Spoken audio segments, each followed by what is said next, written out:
Sang Hyang Adi Budaya, Namo Buddhaya. Ketemu lagi dengan saya, Wasaka Pandita Sasana Wirya Sugianto. Ini masih bulan Waisak. Banyak organisasi juga melakukan acara di bulan Waisak ini. Ada satu organisasi pemuda, saya tidak sebut namanya, mereka melakukan perayaan ulang tahun di hari Waisak ini, di bulan-bulan Waisak ini. Ulang tahunnya yang ke-52, cukup senior. Ini organisasi yang cukup militan. Nah, dalam suatu kesempatan kami bicara mengenai apa yang mesti dilakukan, refleksi apa yang mesti kita laksanakan di bulan-bulan Waisak ini. Ya, saya sampaikan persoalan umat kita ialah menurunnya jumlah umat. Nah, kemudian kita juga berada pada suatu situasi di mana terjadi perubahan drastis di masyarakat. Banyak yang berubah. Misalnya cara komunikasi aja. Di tahun 2023, pada tahun misalnya 10 tahun yang lalu, 20 tahun yang lalu, kalau 20 tahun yang lalu, kira-kira tahun 2003, kita belum mengenal yang namanya smartphone seperti ini. Sehingga kita rasakan waktu itu perubahannya ya belum terlalu signifikan. Tapi ketika terjadi revolusi komunikasi seperti adanya smartphone ini, kan terjadi perubahan yang sangat besar. Medsos, macam-macam persoalan timbul. Lalu juga berbagai penawaran, marketing di online dan sebagainya. Bahkan yang sangat revolusioner terjadi ketika Corona datang. Semuanya memanfaatkan online. Ada orang WFH, dia kerja dari rumah dengan perangkat online-nya. Lalu yang sekolah juga begitu, yang jualan juga begitu. Akibatnya apa? Mal-mal pada sepi, ya kan? Perubahan besar terjadi. Lalu di masyarakat sendiri juga terjadi perubahan. Dulu tahun 70-an, 1970-an begitu, masyarakat kita cukup guyup. Artinya, jika terjadi sesuatu di kelompok kita, orang saling bantu.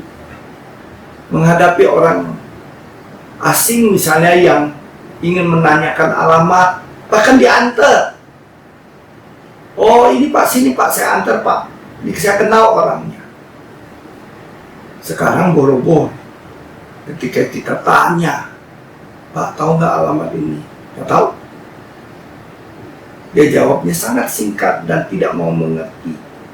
Betapa kita kesulitan mencari misalnya alamat yang agak kacau balau. Dari Google Map apa juga nggak ketemu. Jadi kita menghadapi masyarakat seperti itu. Misalnya lagi, ini baru-baru ini ya kejadian. Kita lihat orang naik bus. Bagaimana orang naik bus? MBI sendiri melakukan, waktu itu ada tour ke Lombok, acara Mukernas. Baru-baru ini aja.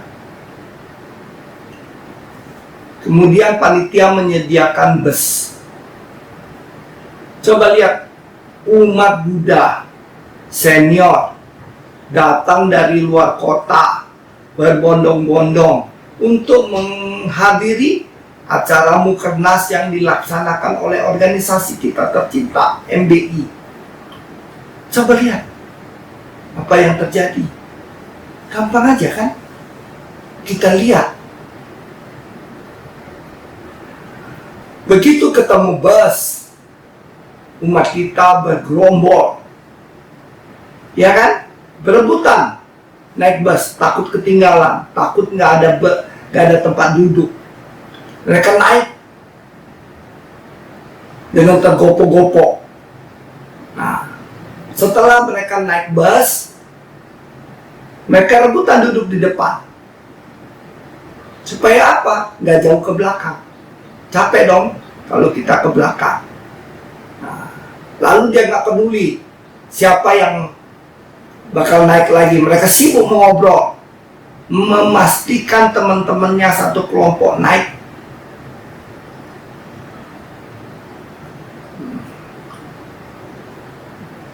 Itu yang terjadi. Itu di kalangan kita loh, umat Buddha yang katanya belajar Buddha Dharma. Coba perhatikan anak-anak sekolah di Jepang, ya kan? Bagaimana cara mereka naik bus? Itu aja.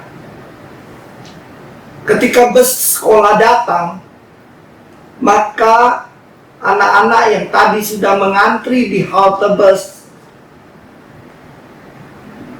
akan menaiki bus. Apakah mereka bergerombol? Oh tidak, mereka bikin barisan. Anak SMP 2 orang naik terlebih dahulu, dan dia berdiri di pintu dekat tangga untuk membantu anak-anak SD naik. Kalau dia lihat anak SD itu kurang kuat atau kurang bagaimana, dibantu, dipegangi tangannya, digandeng sampai ke atas. Nah, dia minta teman-teman SD itu duduk di depan. Lalu kemudian setelah semua anak SD naik, baru anak-anak SMP dan SMA. Nah, itu anak-anak. Nah, ini belajar apa kita dari Buddha Dharma? Cuma urusan naik bus saja, kita sudah bisa lihat, oh ternyata kita belajar Buddha Dharma nggak kena. Ketika praktek datang, kita nggak bisa, gagap kita. Lalu apa sih yang kita pelajari mengenai Brahma Wihara, Metta, Karuna, Mudita, UPK? Apa sih yang kita pelajari dari situ? Cuma nyanyi aja. Karuna kan jelas kepedulian. Mana kepedulian kita? Ada lagi contoh lain. Anda kalau naik pesawat, bukankah itu juga dilakukan?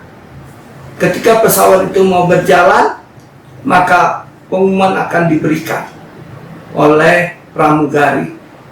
Mohon perhatian para penumpang yang kami hormati, penggunaan alat-alat emergensi. Pintu darurat tersedia di depan dan di belakang. Di samping pintu darurat kita punya jendela darurat. Pintu dan jendela darurat hanya boleh dibuka atas permintaan dari pesawat. Dari pilot atau orang yang punya kewenangan. Lalu diperagakan cara menggunakan life safe. Nah, itu apa namanya itu, pelampung. Penggunaan safety belt, penggunaan apa itu, oksigen mask dan macam-macam. Semua itu kan diperagakan ke kita agar kita bisa menggunakan alat-alat itu. Dan nggak ada yang komen, ini bikin sial aja, belum apa-apa kita baru mau terbang, udah diharapkan pesawatnya jatuh.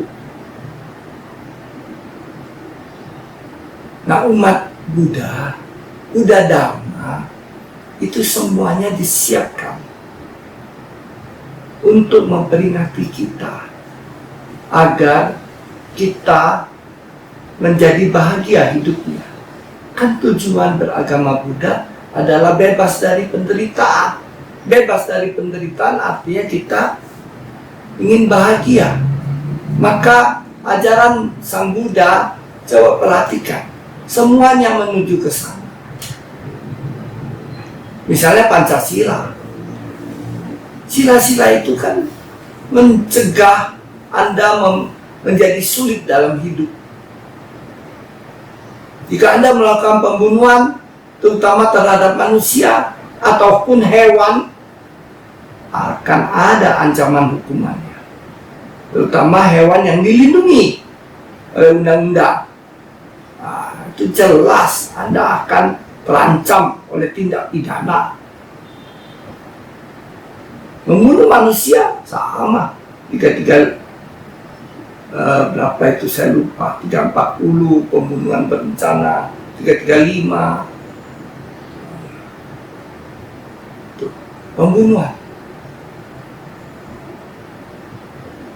Ada ancaman hukumannya. Lalu sila kedua mengenai pencurian, korupsi misalnya, penggelapan misalnya, 372 korupsi, itu di undang-undang korupsi yang merugikan keuangan negara kan disebut korupsi. Bahkan sekarang bukan hanya keuangan negara tapi diperluas menjadi misalnya merugikan kekayaan negara yang bakal diperoleh. Penggelapan pajak misalnya, itu semua pencurian. Nah, jika Anda lakukan itu, jelas Anda tidak akan bahagia. Jadi, tujuan kita adalah mencapai kebahagiaan. Karena hidup ini tanpa kebahagiaan rasanya tidak ada artinya.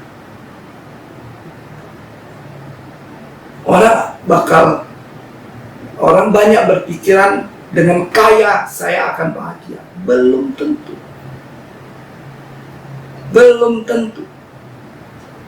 Apakah dengan kekayaan kita tidak ada penderitaan? Oh, banyak.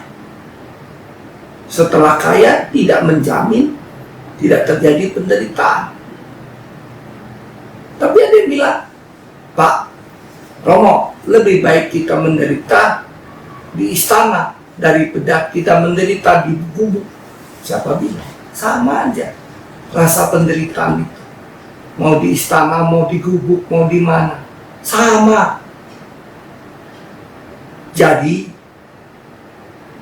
kesimpulan kita ialah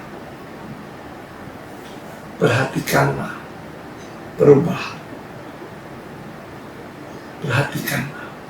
Tanpa itu kita tidak dapat mencapai kebahagiaan. Sekian dari saya. Terima kasih. Terimalah salam budi saya. Namo Sang Hyang Adi Budaya. Namo Buddhaya.